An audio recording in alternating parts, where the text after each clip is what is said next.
But to ladder back to the point that you were asking earlier, I felt truthfully very confident about the product when it came to the launch. And so I just wanted to get it in people's hands. I felt truthfully incredibly prepared for the launch. I had done that presentation 3 times a day for an entire month. Wow. And so every morning I would do the presentation in my head. So I'd go through the slides saying it. And then I would do one live and record it. And then I would play the recording back to myself with the slides in front of me. And I would pause it and make edits or add slides or take away slides or smooth over language where I felt it needed help. And so when I got there that day, I had done this before and I knew what I was going to say, and I could probably do the whole thing by heart without the slides. And so I tend to go into high stakes situations that way, which is the higher the stakes, the greater my preparation is, because I can eliminate my anxiety by preparing. And I know that if I have no anxiety on the day of, I will do well. And so I can control that to a great degree.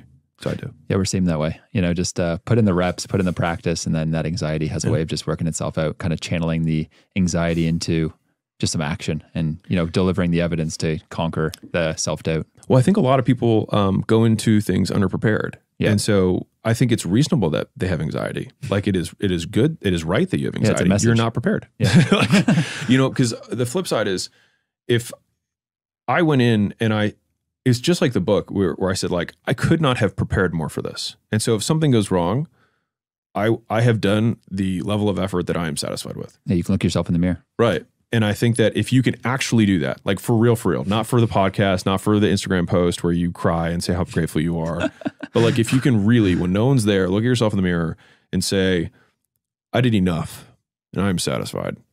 I think if you do that, you become very bulletproof. And there's not much that can phase you because you go into it having won already. And so now you're just exercising it. Yeah. And hopefully you found that thing in life that, is your calling, that you feel that much of a duty to, really crush it, that you'll put in the work to do that. Because I think a lot of people are doing things for the wrong reasons and they think they can just put some fuddy-duddy shit out there, feel good about it, slap their name on it, and some idiots are going to go buy it. And you're certainly not that. Well, it's why do they do it, right? So over recent history for me, a greater and greater percentage of my enjoyment comes from how hard I worked on something. And a greater percentage of my satisfaction comes from that. And so if that is the win, then you can win before you go. And then you already won and now you're basically playing extra credit rounds.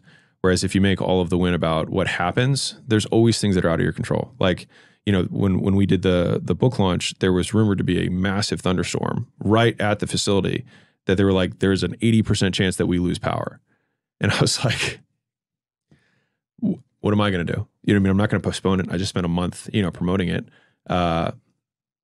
It is what it is. You know what I mean? Like that's it. And so there's always things that are going to be outside of your control. Luckily, the power didn't go out. And so you can massively improve your life by changing what you're optimizing your outcome for. And so you can eliminate anxiety by optimizing for you being satisfied. And then you can absolutely control that. And then you can say, I am satisfied. And so I have no reason to be nervous.